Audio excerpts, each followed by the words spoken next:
Siraj P के साथ मैं हूँ शिराज अहमद शराजी। इस वक्त मैं मौजूद हूँ पार्लियामेंट हाउस के अंदर और पाकिस्तान तहरीक इंसाफ और हुकूमत के दरमियान इंतखाबात की तारीख पर मुज़ाकरात का आज तीसरा दौर जो है अब से कुछ ही देर बाद शुरू होगा। इस वक्त इशाइया जो है वो दोनों वक्त को जो है जो वक्त में मेम्बरान शामिल हैं उनको दिया जा रहा है। पाकिस्तान तहरीक इंसाफ की जानिब से शाह महमूद कुरैशी, इसके अलावा फवाद चौधरी और जो दीगर वक्त में शामिल लोग यहाँ पर पहुँच चुके हैं, जबकि हुकूमत की तरफ से आज़म मजीद तारड़, साद रफ़ीक, इसके अलावा नवीद कमर और जो दीगर है वो यहाँ पर पहुँच चुके हैं। इस वक्त इशाइया जो है वो जारी है। मैं इस यहाँ पर पाकिस्तान तहरीक इंसाफ बीटी को कवर करने वाले जियो न्यूज़ के रिपोर्टर हैदर शराजी मुझे उनसे बात करेंगे।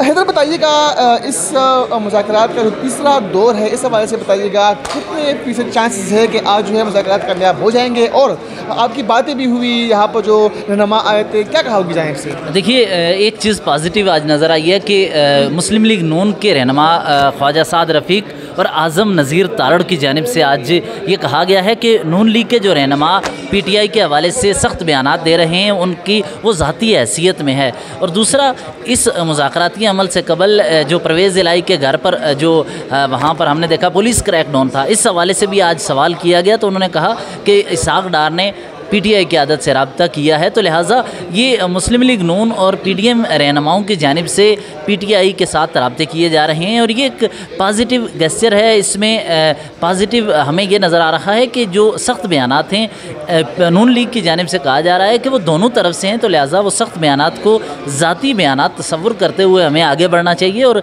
मुल्क व कौम के लिए सख्त मुज़ाकरात ज़रूरी हैं। तो ये एक पॉजिटिव मुझे साइन नज़र आया है आज मुज़ाकरात के लिए। तो क्या लगता है आपको कि जो हुकूमत की जानिब से इंतखाबात की बात हो रही है कि अक्टूबर में ही इंतखाबात होंगे, जबकि पाकिस्तान तहरीक इंसाफ भी लचक दिखाने को तैयार नहीं है, तो आज के मुज़ाकरात में बेसिकली हो क्या रहा है? देखिए, आज के मुज़ाकरात में तय होना है कि अगर अक्टूबर में मुज़ाकरात होंगे तो इस सूरत में PTI को क्या मिलेगा। अगर अक्टूबर या उससे बाद इलेक्शन जाते हैं तो PTI को उसके बदले में क्या मिलेगा।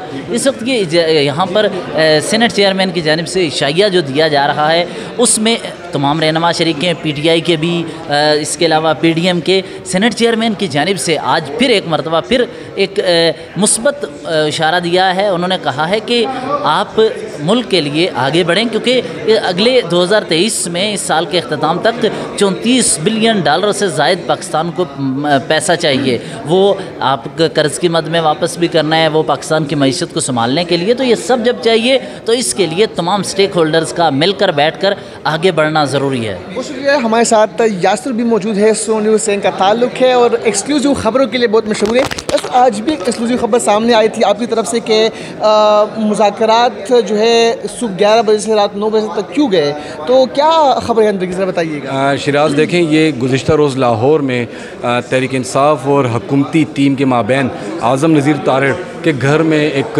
3 घंटे की मुलाकात हुई है। मुलाकात का बेसिक मकसद यही था, क्योंकि तहरीक इंसाफ भी जानती है कि जो उनके चेयरमैन इमरान खान की जानिब से जो मुतालबात पेश किए जा रहे हैं उनमें वो लचक पैदा करें। अगर आप मुझे थोड़ा टाइम दे दें, मेरा बीपर आ गया है, तो मैं ज़रूर आपकी स्टोरी को आगे फॉलो आपके चैनल के लिए ज़रूर दूंगा।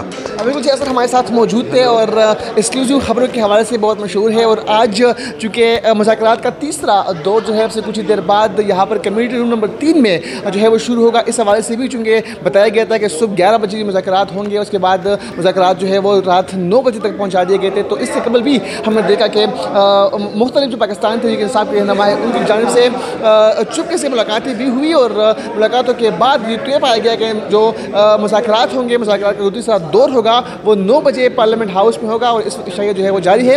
अब से कुछ ही देर बाद इस मुज़ाकरात के तीसरे दौर का बाकायदा आगाज़ जो है वो कम्युनिटी रूम नंबर 3 में होगा। और ये भी कहा जा रहा है कि आज की जो मुज़ाकरात का दौर है ये आखिरी ही दौर होगा और इसके बाद जो कोई मुस्बत पेशरफ जो है वो सामने आ जाएगी। आपको इस हवाले से भी आगाह करते रहेंगे, हमारे साथ रहिए।